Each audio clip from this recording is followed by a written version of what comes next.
자, 두 번째 그의 시는 바로 그 청록집, 이 세 사람이 같이 청록집이라 했는데, 이 청록이란 말이, 이 청록이 푸르른 녹, 사슴녹장, 그러니까 푸르른 사슴 이란 시인데, 그 청록집이란 제목이 나올 수 있었던 것이 바로 박목월의 청로루라는 시입니다. 그런데 여기서 한 가지, 이 앞에서 나그네란 시와 에피소드가 하나 있어요. 그래서 그걸 참고로 말합니다. 원래 그 박목월하고 조지훈하고는 아주 친한 친구입니다.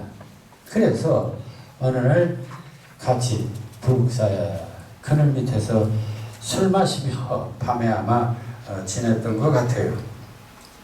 날씨가 추우니까 박목월 그 시인이 조지훈 시인에게 자기의 윗두리를 벗어서 이렇게 덮어줬어요. 그게 바로 유명한, 그래서 그 기분을 쓴 시가 조지훈의 완화삼이라는 시입니다. 완화삼.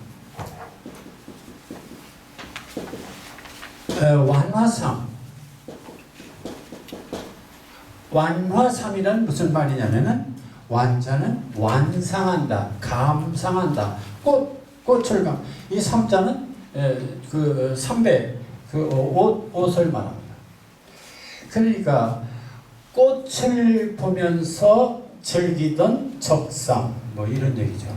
그러니까 그건 바로 조지훈에게 그 자기 옷을 덮어 주었던 박목월의 적삼을 생각하면서 쓴 시가 바로 완화삼이라는 시입니다. 자, 완화삼의 시는 이런 내용입니다. 제가 읽어주겠습니다.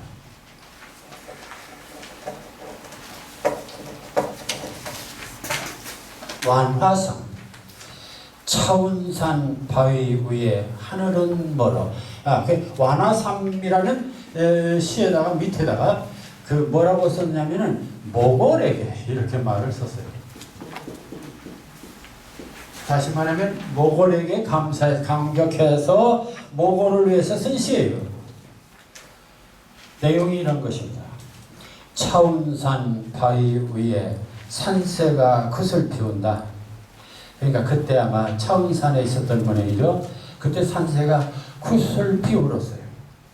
구름 흘러가는 물길은 700리. 자, 구름이 흘러가서 저 어디로 700리 길을 가고 있어요.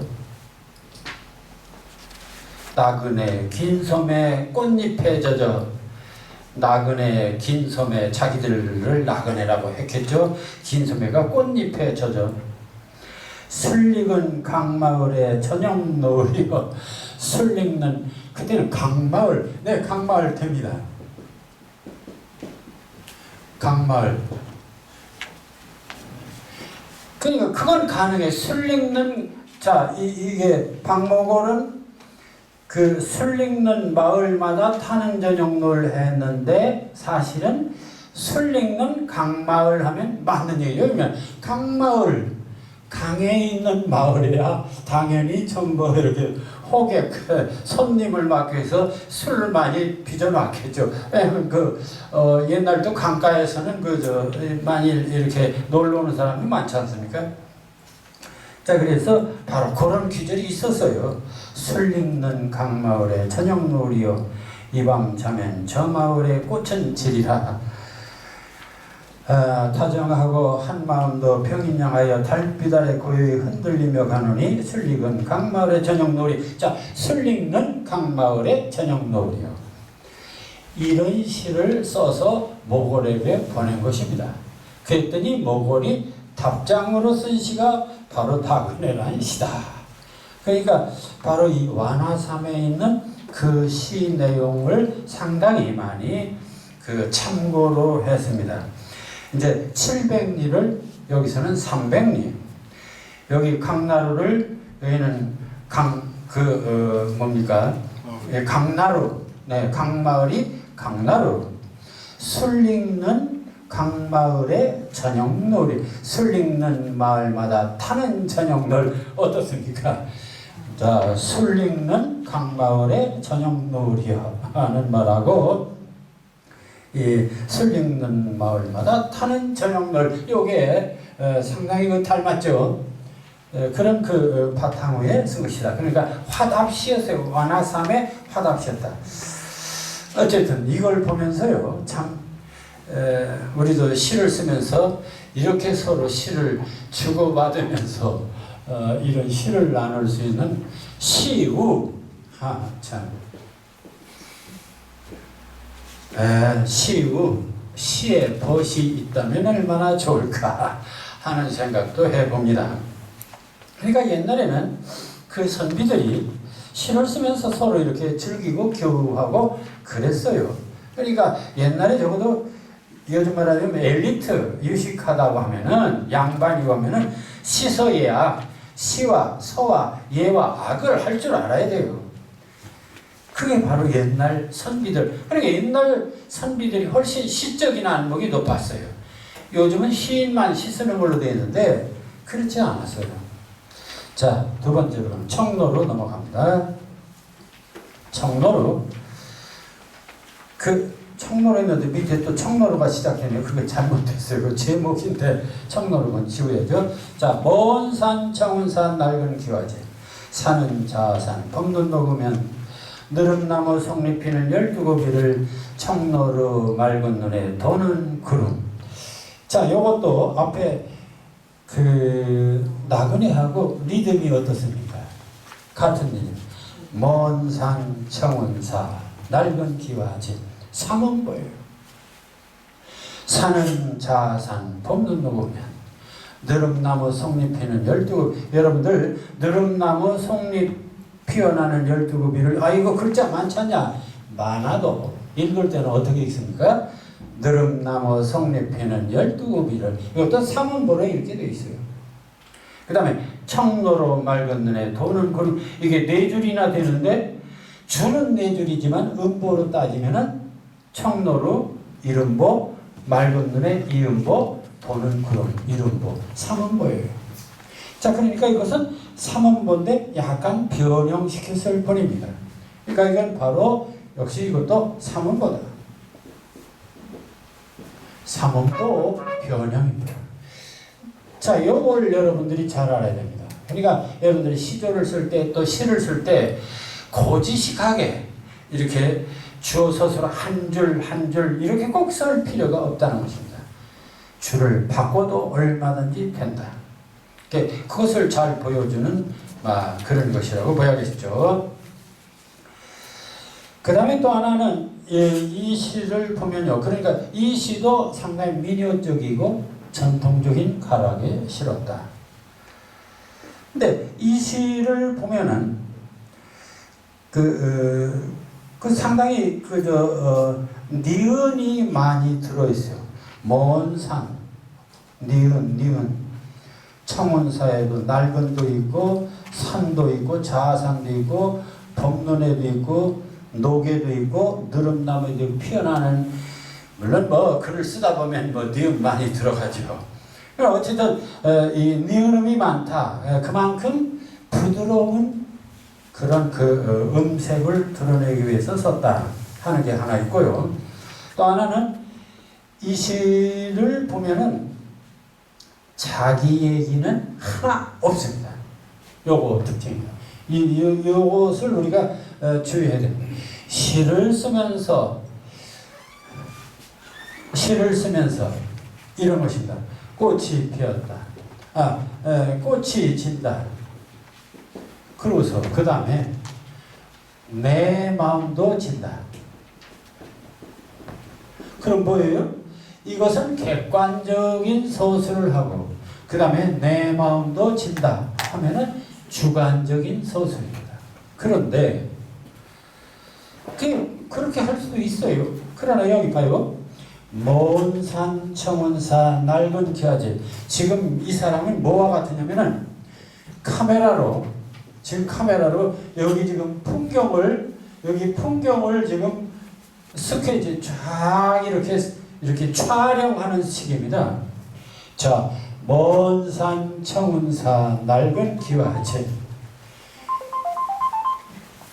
산은 그 자하산, 봄는 녹으면 때는 봄이에요. 그러니까 먼 산이 있고 청운사가 있고 낡은 기와집이 있어요. 그리고 산은 자하산, 봄는 녹으면 느릅나무, 송잎 피는 12고비를. 그러니까 그 또 이건 시 창작하는 시간에도 얘기했죠. 먼 산에 청운사가 있어요. 이거 산은 자하산. 여기 낡은 기와집이 있어요. 근데 거기에 또 12고비 느릅나무가 있습니다. 그리고 12고비를 청로로, 그럼 청로는 어디냐? 바로 여기 가까이 있는 청로로에 눈이 하나 있습니다. 자, 청로로 맑은 눈에 도는 구름.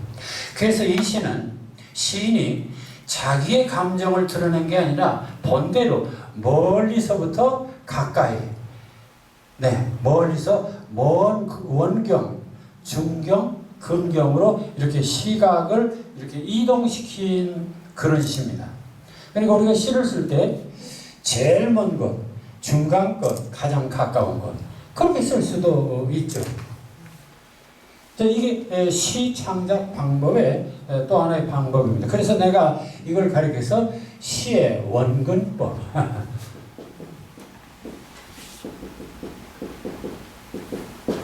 시를 쓸 때에 제일 먼 데서부터 중간, 가까이 이렇게 쓸 수 있다는 것이죠. 그런 기법입니다. 그럼 가까이서 또 반대로 멀리 또 할 수도 있습니다. 어쨌든 이 시는 그런 특징을 가지고 있어요. 전혀 자기 감정을 개입시키지 않았다. 이렇게 자기를 개입시키지 않은 것을 이미지를 배제한 시라고 합니다. 의미를. 그러니까 주관을 완전히 배제시킨 시다. 이렇게 볼 수 있죠. 자, 그러한 특징을 가지고 있습니다. 자, 그럼 내용 볼까요? 자, 먼 산 청운사. 재밌어요. 먼 산에 청운사.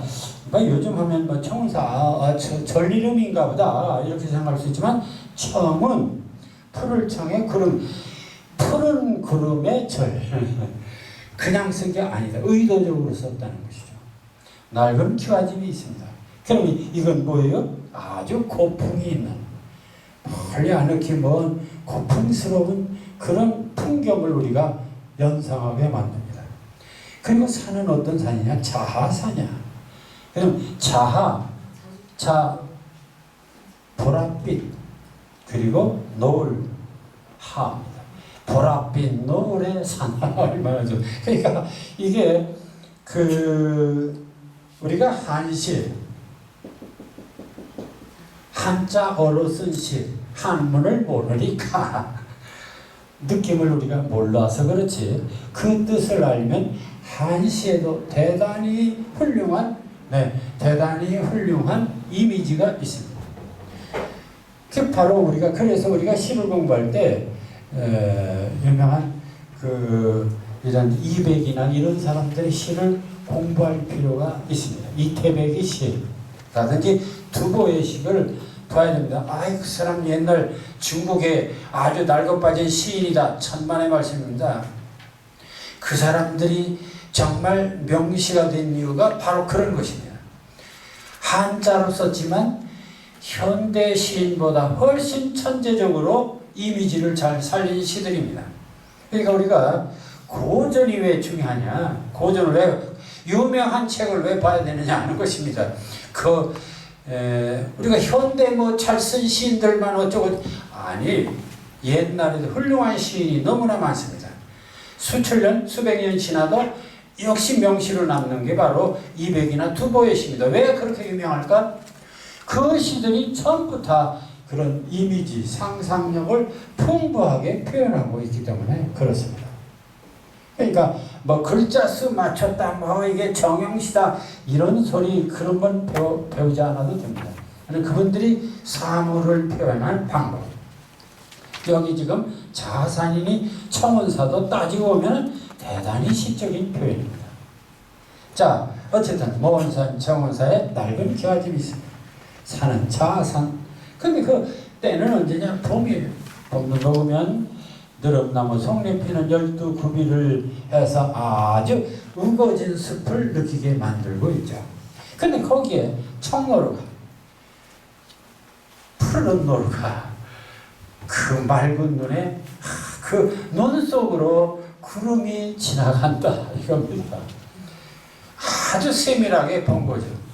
그러니까 저는 원경, 중경 그런 것을 심경, 마음으로 봤을 것이다. 그리고 여기서 한 가지 참 재미있는 것은요. 그러니까 이 속에 무슨 여러분들 나라를 사랑하자, 인생이 얼마나 무상한가, 또는 뭐 사랑이란 얼마나 위대한가, 그런 주제가 하나도 없습니다. 의미가 없어요. 그럼 뭐만 있어요? 순수한, 순진무구한 아름다움만 있어요. 이게 순수시. 인생이 어떠니, 뭐 어떠니, 전혀 없는, 마치 미술에서 뭐와 같으냐? 정물화와 같습니다. 풍경화, 정물화와 같죠. 이런 순수시를 썼다 하는 얘기가 됩니다. 그럼에도 불구하고 그 문장이라든지 리듬은 한국적이다. 그래서 대단히 한국적인 순수한 아름다움을 아주 미적으로 표현한 그런 순수시다. 그게 바로 이 박목월의 시의 특징입니다. 그러니까 앞에도 보다시피 박목월은 대단히 간결하게, 그러면서도 이 한국적인 어떤 그런 향토적인 아름다움을 잘 드러내는 시인이다. 그렇게 볼 수 있습니다. 자, 여기까지 우리는, 그래서 우리가 배워야 될 것은 바로 박목월의 이런 시들이었습니다. 그럼 거기서 그 시정시도 중요하지만 그 기법, 표현 방법, 이게 우리가 배워야 할 점들입니다. 그런데 이제 유교사변 지나서 참 생활이 고달팠고 어려운 피난살이 생활도 했고, 그래서 이제는 편합니다. 그게 중기시인데 중기시에 많이 알려진 시가 가정이라는 시입니다. 세 번째로. 그러니까 초기에 이렇게 참 아름답고 향토적이고 그런 전통적인 가락을 잘 드러냈는데 중기에 가서는 변했습니다. 그럼 어떻게 변했는지 좀 봅시다. 그러니까 인생도 시인도 변합니다. 자, 가정이라는 제목의 시입니다. 그래서 여러분들도 뭐 이런 시를 쓸 수가 있어요. 가정생활하면서, 인생살면서. 지상에는 9컬레의 신발, 아니 현관에는, 아니 들간에는, 아니 어느 시인의 가정에는 알 전등이 켜질 무렵을 문수가 다른 9컬레의 신발을 도치법으로 썼어요. 내 신발은 19문 반, 눈과 얼음의 길을 걸어 그들 옆에 벗으면 영문삼에 코가 납작한 귀염둥아, 귀염둥아, 우리 막내둥아, 미소하는 내 얼굴을 보아라. 얼음과 눈으로 벽을 짜올린 여기는 지상, 연민은 삶의 길이여. 내 신발은 19문 반. 아름맥에 모인 9마리 강아지야, 강아지 같은 거더라.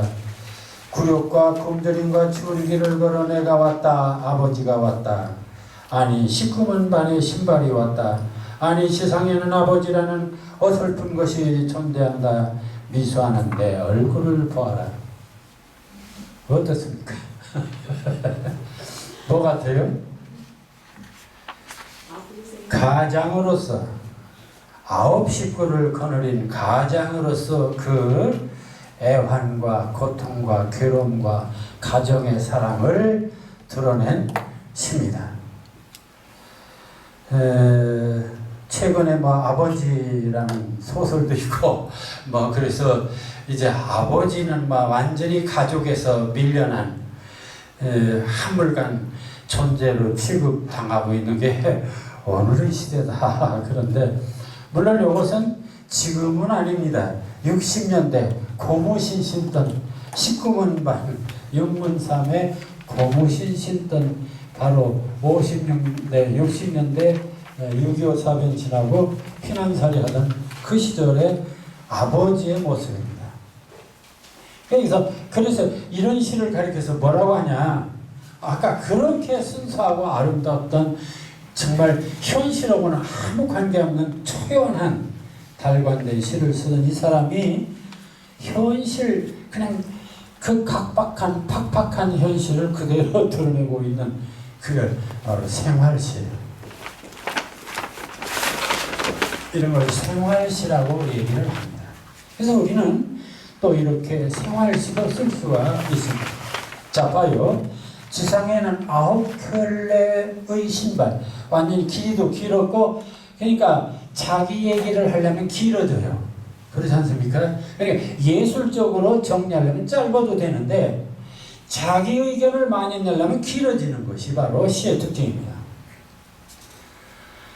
지상에는 9켤레의 신발. 지상이란 말은 가족들이 살고 있는 바로 현실을 말하고 있습니다. 9켤레의 신발. 아니 현관에는, 아니 들간에는, 아니 어느 시인의 가정에는 알전등이 켜질 무렵 현관에, 들간에, 그리고 가정에 알전등, 요즘 말하자면 이제 등불이죠. 뭐 전기를 켰으니까 알전등. 뭐 학교방에도 켰습니다. 먼수가 다른 9켤레의 신발. 그러니까 저녁 때, 저녁 무렵 이제 알전등이 켜질 무렵 집에 돌아보니까, 그러니까 현관에도 들간, 이 들간이라는 찬장입니다. 그러니까 현관, 찬장, 가정, 알전등에 켜질 무렵 9켤레의 신발이 쫙, 이게 저 퇴근했다 돌아보니까 9켤레의 신발이 쫙 놓여 있습니다. 이게 바로 가족, 바로 이게 지상이고 현실. 근데 내 신발은 얼마냐? 19만 반이야. 뭐 어른이 19만 반, 그게 19만 1문이 아마 그게 그 뭐 1cm는 좀 더 될 것 같고 19만 반이니까 그 문수는 인치로 따지는 게 아닌가 그런 생각이 듭니다. 그러니까 19인치 반 뭐 그런 걸 거예요. 어쨌든 19만 반. 그래서 옛날에 고무신을 말할 때는 19문이니 뭐 요즘에는 미리로 따지지만 그렇죠? 네. 인치일 겁니다 이게. 아니면 촉, 19촉은 이게 19촉인가? 인치일 겁니다 이게. 자, 내 신발은 19만 반. 좀 커요. 눈과 얼음의 길을 걸어 그들 옆에 벗으면 9켤레 신발 쭉 있는데 그 옆에다가 자기 건 19만 반이야. 그럼 얘들 것은 그보다 작은 것들이겠죠.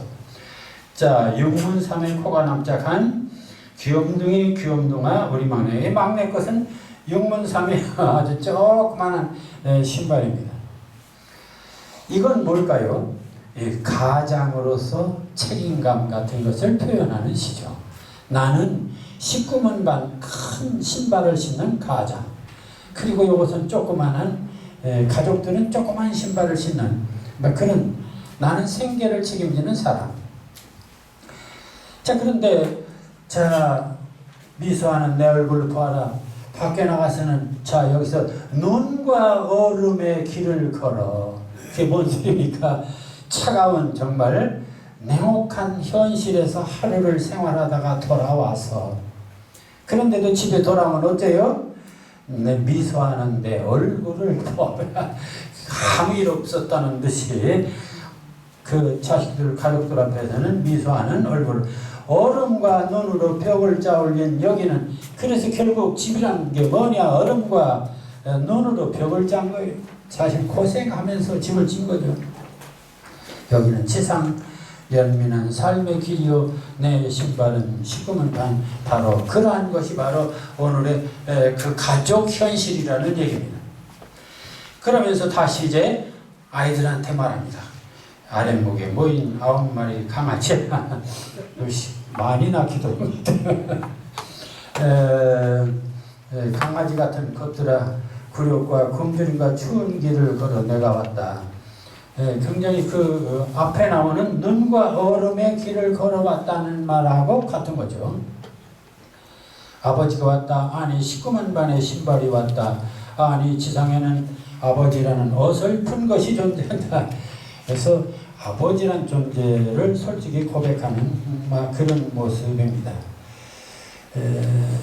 1950년대, 60몇 년대 그 고생하면서 가정을 이끌어 가야만 했던 그런 아버지상을 잘 보여주는 시라고 생각이 듭니다. 자, 그러다가 이제 노년에 접어듭니다. 노년에 접어드니까 또 이 사람의 시 태도가 좀 달라집니다.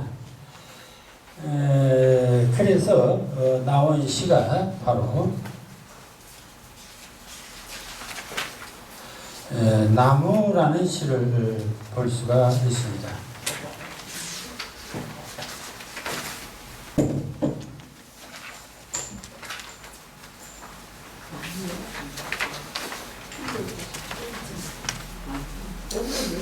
네? 4번. 4번 없어요. 이별가. 나무가 없어요? 네. 네? 아니 그럼 나만 넣나? 내가 노트만 넣어서 빠져서도 좋습니다. 왜냐면은 어차피 이별가 속에 다 들어있으니까. 자, 그럼 이별가를 봅시다. 그럼 4개밖에 없습니다. 네. 4번 딱 5번으로 왔네 그냥. 이상하다. 이게 나무인데요. 시가 아니에요. 시가. 해설만 있어요 나무가. 아니 여기 나무 있잖아요. 나무 이거 나무 4번 나무 있는데 그게 산문 실었으니까 이게 해설인 줄 아는구나. 나무 있어요 시가. 바로 그렇습니다. 그러니까 초기의 박목월은 대단히 간결하고 민요적인 깔끔한 시를 쓰다가 이 가정에서부터 흐트러지기 시작하더니 나무에 와서는 완전히 산문처럼 일기문처럼 썼습니다. 이게 시예요. 나무라는 시입니다. 자, 나무라는 시 보면 완전히 강나루 밀바람길하고는 이미지가 달라요. 이거 편지 같은. 자, 유성에서 조치원으로 가는 어느 들판에 우두커니 서 있는 한 그루 늙은 나무를 만났다. 꼭 일기문 같죠? 기행문. 수도승일까 묵중하게 서 있었다. 다음날 조치원에서 공주로 가는 어느 가난한 마을 어구에 그들은 떼를 지어 몰려 있었다. 나무들이 멍청하게 몰려있는 그들은 어설픈 과객일까 몹시 추워 보였다. 공주에서 온양으로 우회하는 뒷길 어느 산마루에 그들은 멀리 서 있었다. 하늘문을 지키는 파수병일까 애로워 보였다. 온양에서 서울로 돌아오자 놀랍게도 그들은 이미 내안에 뿌리를 펴고 있었다. 묵중한 그들의 침울한 그들의 고독한 모습, 그 후로 나는 뽑아낼 수 없는 몇 그루의 나무를 기르게 되었다. 뭔 소린지 알겠죠? 지금 서울에서 유성 지나서 조치원에서 공주에서 다시 이제 서울로 오는 한 바퀴 돌면서 쓴 시입니다. 근데 이 시를 보면은 유성에서 조치원으로 가는 어느 들판에 우두커니 서 있는 한 그루 늙은 나무를 만났다. 이게 그 늙은 나무를 보니까 이게 돌을 닦는 수도승일까? 묵중한 의인왕. 그렇게 처음에는 나무를 보고 여러분들 나무 보고 이것도 우리가 시 창작에서 참고가 될 만한 것입니다. 여러분들 나무라는 시를 쓸 때 나무라는 시를 쓰면서 어떠한 모습을 볼까? 우리 나무 하면은 잎사귀, 가지, 줄기, 뿌리, 기둥 이런 걸 생각할 수 있죠. 그런데 이 목월은 이 나무를 보고 첫째 수도승이. 유성에서 조천을 가는 어느 들판에 우두건이 서 있는 한 그루 늙은 나무를 보고 수도승일까 묵중하게 이걸 수도승으로 봤습니다. 수도승이 아닐까 이렇게 봤습니다. 자 그러면은 이것은 이 나무를 아까는 막 의미를 생략했는데 여기서는 자기 주관 나무를 보고 수도승으로 해석하는 것입니다. 이게 주관적이죠. 나무를 보고 수도승일까? 다음날 조천에서 공격하는 어느 가난한 마을에 그들은 떼를 지어 몰려있어서 나무들이 멍청하게 몰려있는 그들은 어설픈 과객일까? 몹시 추워 보였다. 과객 추워 보였다. 처음에는 수도승 이것도 좀 쓸쓸하죠. 외롭죠. 근데 과객 추워 보인다. 그것도 쓸쓸한 애로운 그런 나만의 모습입니다. 그 다음에 공주에서 원양으로 위하는 뒷길 어느 산마을 위에 그들은 멀리 있었다. 하늘문을 지키는 파수병일까? 파수병 같기도 한데 또 외로워 보였어요. 자, 수도승, 과객, 파수병. 네, 나무를 보고 이렇게 세 가지로 봤습니다.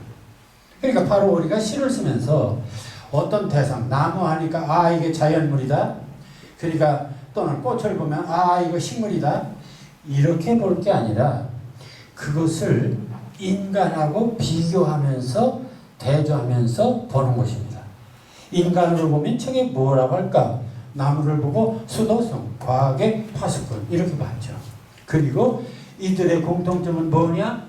뭔가 쓸쓸하고 외로운 것 같다. 그런 얘기입니다. 그렇다면 자 그런 느낌을 가지고 지금 집에 돌아왔어요. 온양에서 서울로 돌아오자 놀랍게도 그들은 이미 내 안에 뿌리를 내리고 그들이 주었던 인상이 내 마음속에 각인이 됐어요. 묵중한 그들, 침울한 그들, 고독한 모습. 그 후로 나는 뽑아낼 수 없는 몇 그루의 나무를 기르게 되었다. 어떤 나무요? 묵중한 나무, 침울한 나무, 고독한 나무를 내 마음속에 기르게 되었다. 그러니 나는 뭐예요? 결국 나란 뭐냐?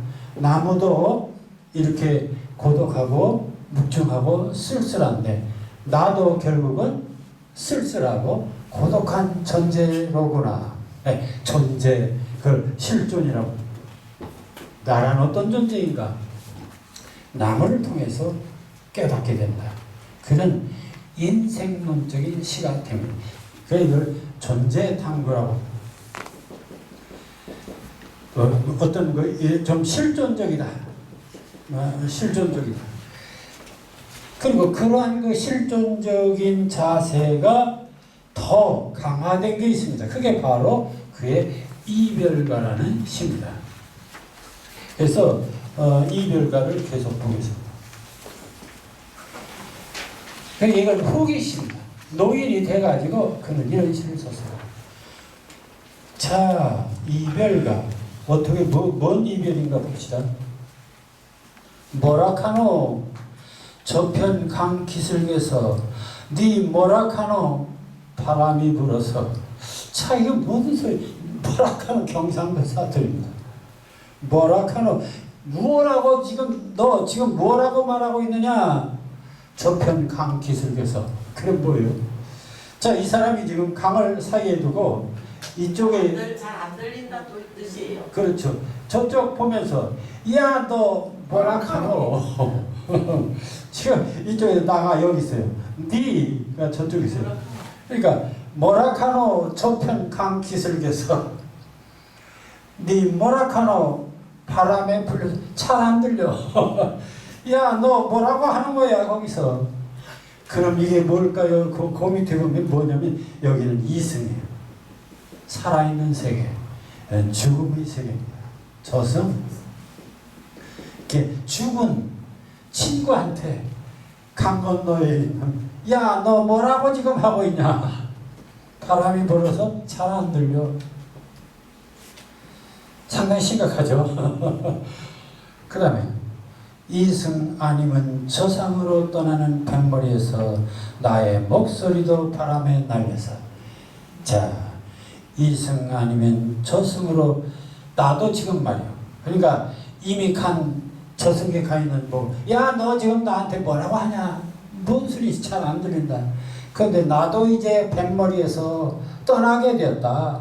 이승 아니면 저승으로 떠난 뱃머리에서 나의 목소리도 바람에 실려서 뭐라카노 썩어서 동화밧줄은 사가 내리는데 나도 또 뭐라고 징얼대고 있어요. 뭐라카노 썩어서 동화밧줄은 사가 내리는데 이제 얼마 안 남았어. 썩어서 동화밧줄은 사가 내리면은 이제 나도 얼마 안 남았죠. 하직을 말자. 그러니 이제 하직을 말자. 인연은 갈밭을 건너는 바람. 하직을 말자는 게 뭐예요? 죽지 말자. 가지 말자. 인연은 갈밭을 건너는 바람. 결국 죽거나 사나.